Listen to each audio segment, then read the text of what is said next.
volunteer, help out. Very cool. And we have Dakota. Well, thank running. you. Yes, we do. All right.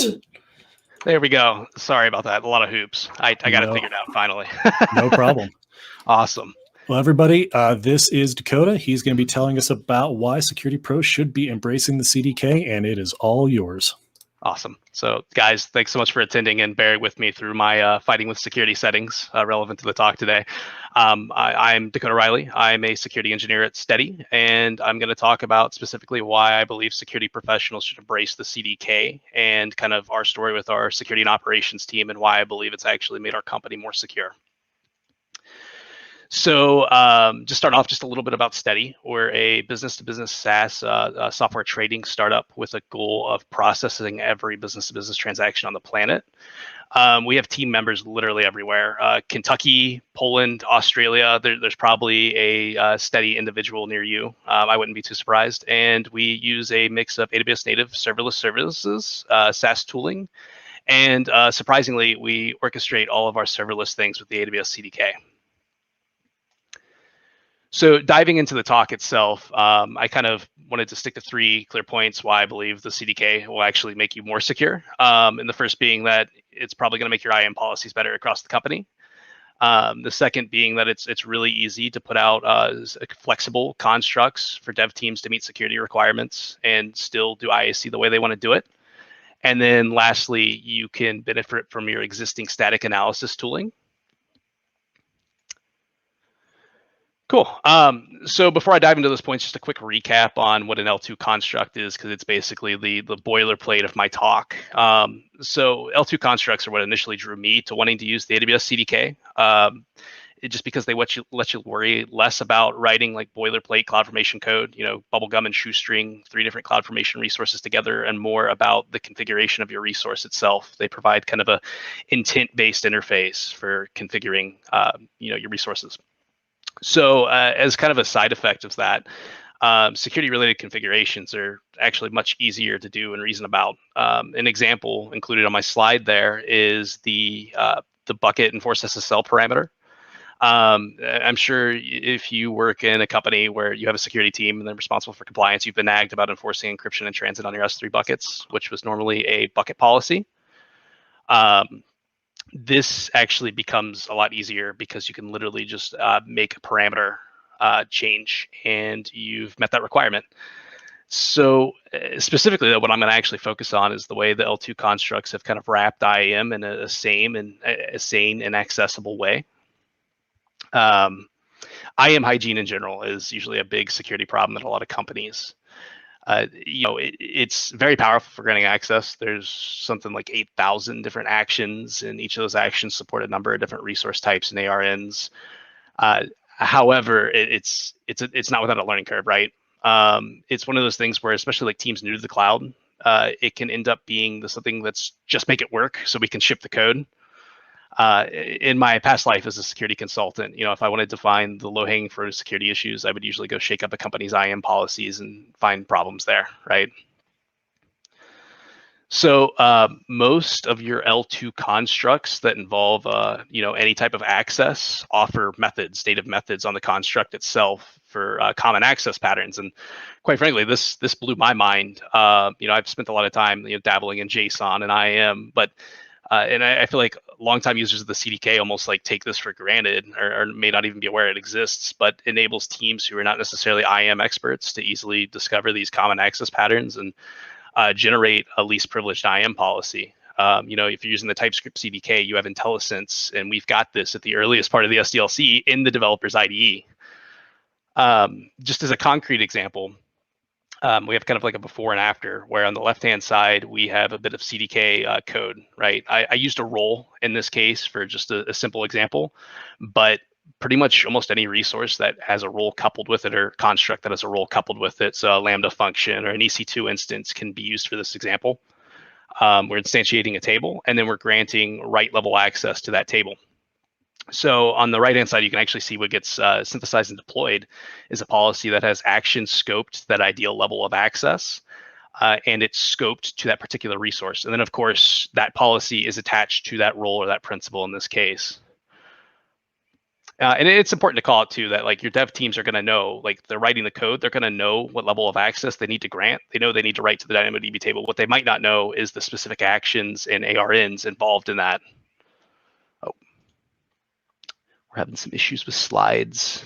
Hang on just a second. Maybe if we make it. There we go. Okay. Awesome. All right. So to that point, let me go back here, see if that helps. Apologies, we're just having a slew of fun technical issues today, aren't we? So it's kind of hard to see right now. That's getting kind of garbled. But what I did specifically, I'll try to recap it, is I wanted to kind of test my own assertion. You know, when I came to Steady, I initially kind of shook down some of these, and I was really surprised when I didn't find a ton of issues. So for the purpose of the talk, I actually went and pulled data from around 467 Lambda function rules. That's the number of Lambda function rules we have in production that are created by the CDK. And I audited their permissions across S3, DynamoDB, and Secrets Manager. I picked those three to scope it for the purpose of a 10-minute talk, and also because those are things that access data, and that I know that we use the L2 constructs to instantiate those things. So out of 467, I only found 12 were not using specific S3 actions. They still had resource level permissions. 3 were not using DynamoDB specific actions. And then literally 0 out of the ones that were using Secrets Manager were all scoped properly. The overwhelming majority had a combination of action level and resource level permissions. So it's, you know, while it's 100%, it's not 100% possible to say that this is completely because of the CDK, but I can tell you that having these common access patterns accessible and that early in the AWS CDK to the developers and their IDE definitely did not hurt our chances. Cool. Okay. Let's see here. Oh man, yeah, that slide is still. Let me see if I change it.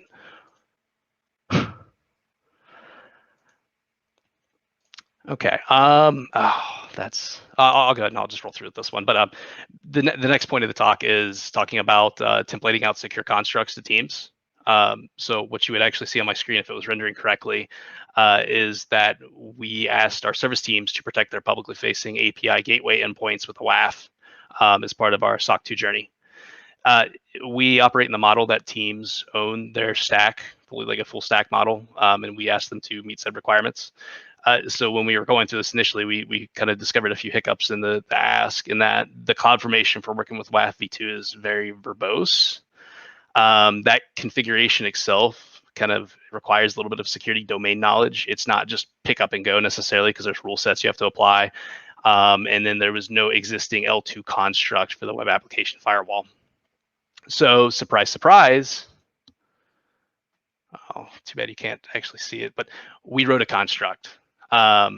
We basically, what we did is a number of things. We provided a same set of defaults of AWS managed rule sets. So that way, if a team just needed to meet our requirement, they could grab our construct and apply it. We were also very careful not to abstract away the underlying resources that are involved in that WAF, the web ACL and things like that, and added methods to allow them to add new rules when they reach that level of maturity. And then my favorite thing is we made heavy use of doc strings, in that the documentation can live with the code itself, which kind of helps eliminate that domain knowledge gap in some ways. We actually got direct feedback from a team that said, you know, hey, do you guys have any examples on how to deploy your WAF construct? And I think we were busy doing something at the moment. And 5 minutes later, they come back and they say, never mind, I figured it out using IntelliSense, nice doc strings. So it's just one thing where it's like if we can minimize the number of places a developer has to go to get that information, it's just going to result in a better outcome.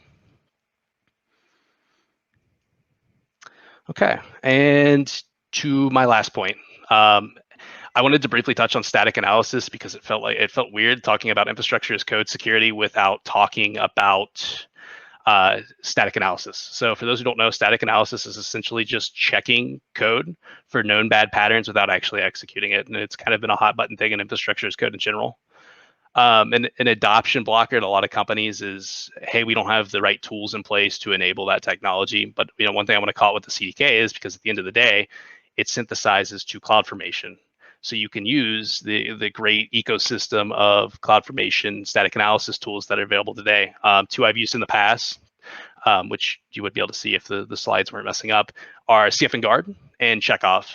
So CF Guard, it's maintained by AWS. It's written in Rust, so it's lightning fast. So if you have a concern about deployment time, it's a great place to start. And the rules are written using a domain-specific language, so they're really simplistic. And then Checkov is developed in Python. And there's roughly 80 checks that come out of the box to use. And they work great both as a local tool. You just have to have the developers synthesize their stacks and feed them in, or a deploy time check, which is what we do at Steady. We put an API in front of CF Guard and let our pipelines feed the templates to them. Cool. So wrapping up. First of all, the AWS CDK in general just makes it easier for developers to do the right thing. I mean, we're putting the knowledge of best practices, like I said, as early as it can go in the SDLC, like in their IDE. They don't have to go hunting around the docs to write our least privilege IAM policy, right? We make it easy to meet our own security requirements. And then by our security team adopting the CDK ourselves, it's just easier to speak the same language, right? Reviews, code reviews, and remediation exercises just become really simple because we're talking the same thing. And it's just generally much easier to reason about than raw CloudFormation, YAML, have you not? So, it appears like you can see my contact information at the bottom. If anything in the talk was interesting to you at all, or you just want to chat or have questions, you can definitely reach out to me directly via email, LinkedIn, or GitHub. Happy to chat. I'll also figure out a way to make the slide deck available on my GitHub. I apologize for the technical difficulties. And again, thanks, everyone. All right. Thank you, Dakota. Appreciate it. Yeah, sorry about the technical issues. Just as a quick cleanup on that, we are running about probably about 10, 15 minutes behind right now. So we're going to do what we can to try to catch up as quick as we can. So let's go ahead and move on. We've got our next video. This is coming from